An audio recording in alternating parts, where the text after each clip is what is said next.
Hello student, गोले पृष्ठों पर प्रकाश का अपवर्तन चैप्टर चल रहा था। इसके अंतर्गत हम आंकिक प्रश्न सोल्व करना सीख रहे हैं। तो कुछ क्वेश्चन हमने इससे पहले, अब हम शुरू करते हैं नया क्वेश्चन। तो क्वेश्चन है 40 सेंटीमीटर व्यास वाले कांच के गोले पर प्रकाश की समांतर किरण पुंज टकराती है। गोले के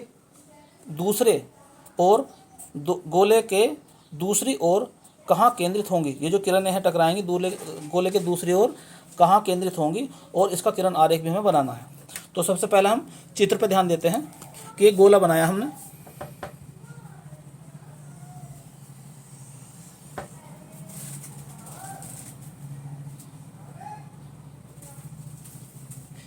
इस गोला का ये व्यास यानी कि मुख्य अक्ष, ये इसका केंद्र सी हो गया। तो क्वेश्चन है कि एक समांतर किरण पुंज इस पर आकर टकराता है ऐसे। ये मुख्य अक्ष से समांतर किरणें आकर टकराई इस पर।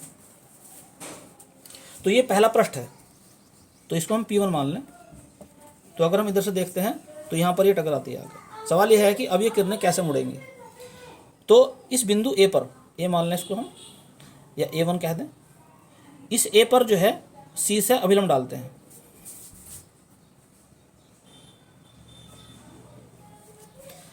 और इधर वायु है, तो जिधर से किरण चल रही है तो ये पहला माध्यम हो गया। उसके बाद वायु का अपवर्तनांक 1 हो गया, और जिधर प्रवेश करती है वो दूसरा माध्यम हो गया, और उसका अपवर्तनांक दिया उसने 1.5। तो ये जो दूसरा माध्यम है इसका अपवर्तनांक है 1.5। तो N2 उसने म्यू लिखा वैसे 1.5। तो जब कोई प्रकाशीय किरण, अब ये विरल माध्यम है, ये सघन माध्यम है, क्योंकि सघन माध्यम का अपवर्तनांक अधिक होता है और विरल माध्यम का अपवर्तनांक कम होता है। तो जब कोई प्रकाशीय किरण विरल माध्यम से सघन माध्यम में प्रवेश करती है तो वह अभिलंब की ओर झुक जाती है। तो ये किरण, इसका रास्ता तो वास्तव में ये होना चाहिए था, लेकिन ये अभिलंब है, इसकी तरफ झुक जाएगी हल्की से ऐसे, अभिलंब की ओर झुक जाएगी। तो सबसे पहले हम ये देखते हैं कि अब जब अभिलंब की तरफ झुक गए तो इसका रास्ता, अगर इधर पूरा एक ही माध्यम होता तो ये किरण ऐसे जाके यहां टकराती कहीं। तो कहने का मतलब ये है कि जो समांतर किरणें आ रही हैं, अर्थात अनंत पर वस्तु रखी हुई, उसका बन जाता अगर इधर वाला माध्यम पूरा N2 होता तब। इसके बाद क्या होगा वो बाद की कंडीशन है। पहले इस पृष्ठ पर प्रकाश का अपवर्तन कैसा हो रहा है उसके बारे में अध्ययन करते हैं। तो हम ये कह सकते हैं कि प्रथम पृष्ठ पर अपवर्तन। तो पहली हेडिंग हम यहां से डाल सकते हैं कि प्रथम पृष्ठ पर अपवर्तन। इस प्रथम पृष्ठ के लिए जिसका ध्रुव P1 है, इसके लिए पहले हम R चेक करते हैं। R कितना दिया हुआ है? व्यास दे रखा 40 सेंटीमीटर। तो उसका जो 40 सेंटीमीटर उसका व्यास दिया हुआ है, तो उसकी जो त्रिज्या हो जाएगी वो 20 सेंटीमीटर हो जाएगी। तो त्रिज्या होगी 20 सेंटीमीटर।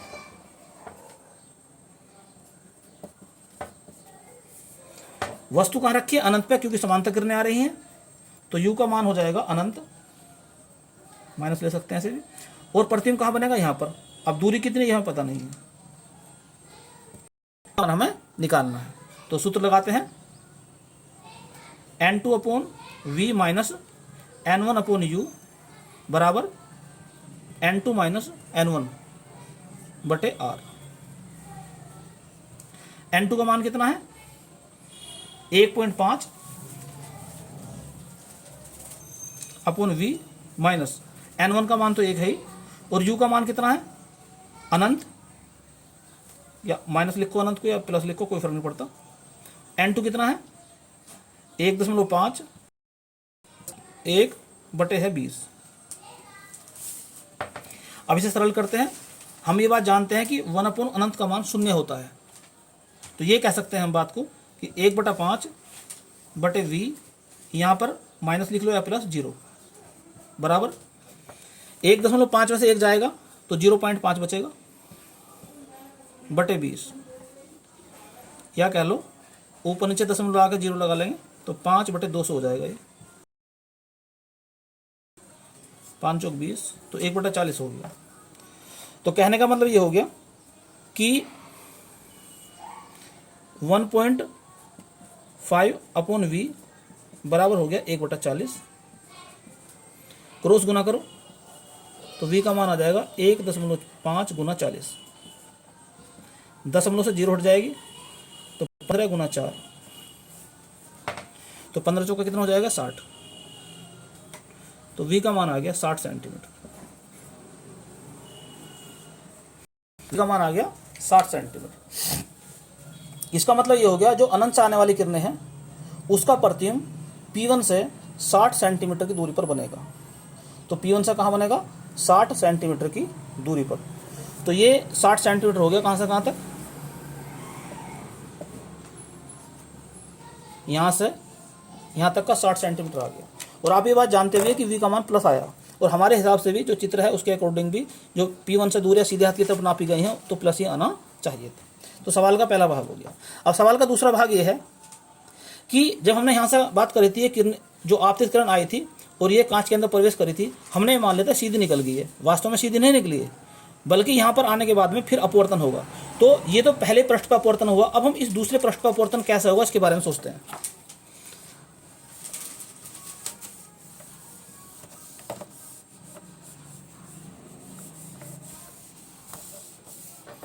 तो दूसरे पृष्ठ पर अपवर्तन, द्वितीय पृष्ठ पर अपवर्तन। अब यहां पर याद रखने वाली बात यह है कि ये जो प्रतिबिंब था पहले पृष्ठ के लिए, ये अब वस्तु का कार्य करेगा, तो हम इसे O मान सकते हैं। और दूरी नपेगी यहां से, क्योंकि इधर से देख रहे हैं अब की बार हम, तो यहां से दूरियां नपेंगी P2 से। तो क्योंकि P1 से और I तक की दूरी अभी हमने निकाली 60 सेंटीमीटर आई थी, और इसका जो व्यास था यानी कि P1 से P2 तक की जो दूरी थी, P1 से जो P2 तक की दूरी है वो है 40 सेंटीमीटर। तो यहाँ से यहाँ तक की 40 है, और यहाँ से P1 से लेके यहाँ तक की है 60 सेंटीमीटर दूरी। तो P2 से जो O तक की दूरी है वो कितनी रह जाएगी? 60 में से हम 40 घटा देंगे, 20 आ जाएगा। तो कहने का मतलब ये हो गया कि R जो है, अब R इधर उल्टे हाथ की तरफ है, तो R का जो मान लिया जाएगा माइनस लिया जाएगा 20 सेंटीमीटर, और U का मान कितना हो जाएगा? ये प्लस होगा, और कितना आगे निकल कर 60 में से 40 घटा दो 20 आ गया, तो ये आ गया 20 सेंटीमीटर। अब हम देखते हैं इसका O का प्रतिबिंब कहां पर बनेगा, तो V आ जाएगा। वो सूत्र फिर वही लगाएंगे, तो N2/V माइनस N1/U बराबर N2 - N1/R। अब यहां पर देखने वाली बात यह भी है कि जो N2 है उसका मान क्या लिया जाए और N1 का मान क्या लिया जाए। तो अब की बार क्या है, ये N1 हो जाएगा और ये हो जाएगा N2। तो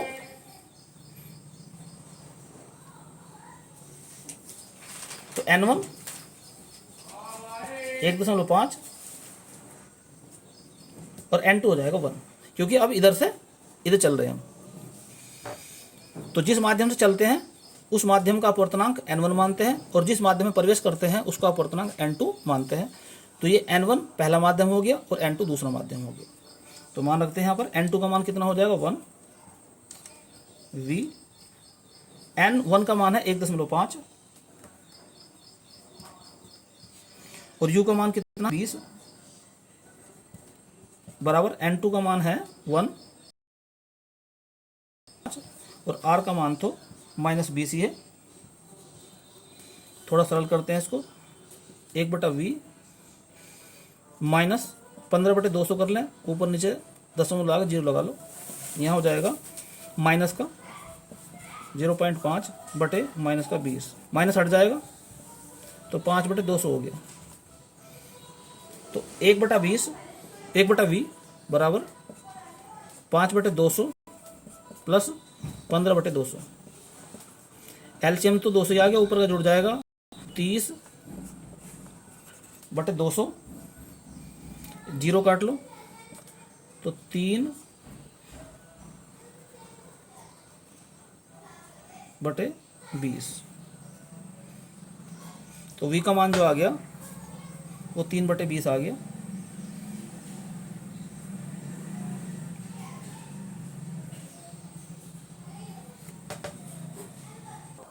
चलिए आगे चलते हैं।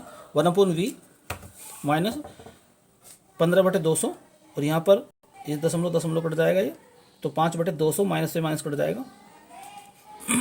तो 1/v बराबर 5/200, और ये हो जाएगा प्लस का 15/200। अंश जोड़ दो इनके, 15 और 5 20/200, जीरो से जीरो काट दो, तो 1/v का 2/20 यानी कि 1/10।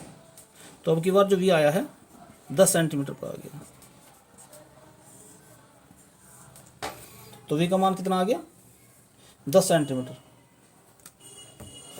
तो v कहाँ से नपेगा, P2 से नपेगा, और ये आया है प्लस का। तो कैसा आया है प्लस का इधर, तो ये आ गया हमारा फाइनल जो आया, इसे हम I' मान सकते हैं।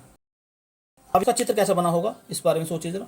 जब प्रकाशीय किरण यहाँ पर, इसका नाम रख दें हम A2, A2 पर आकर टकराएगी, तो A2 पर बड़े हम डाल दें यहाँ से।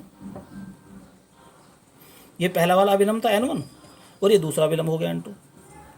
तो जब प्रकाशीय किरण सघन माध्यम से विरल माध्यम में जाती है तो वह अभिलंब से दूर हट जाती है। तो रास्ता इसका ये होना चाहिए था, तो ये अभिलंब है, अभिलंब से दूर हट जाएगी, तो ये अभिलंब है, ये से दूर यहाँ पर आ जाएगी, ऐसे ये दूर हट गई ना, यहाँ से ऐसा आ जाएगी। तो हमने ये देखा कि समांतर आने वाली किरण पहले कांच के अंदर प्रवेश करेगी, फिर इसके अंदर आ जाएगी ऐसे।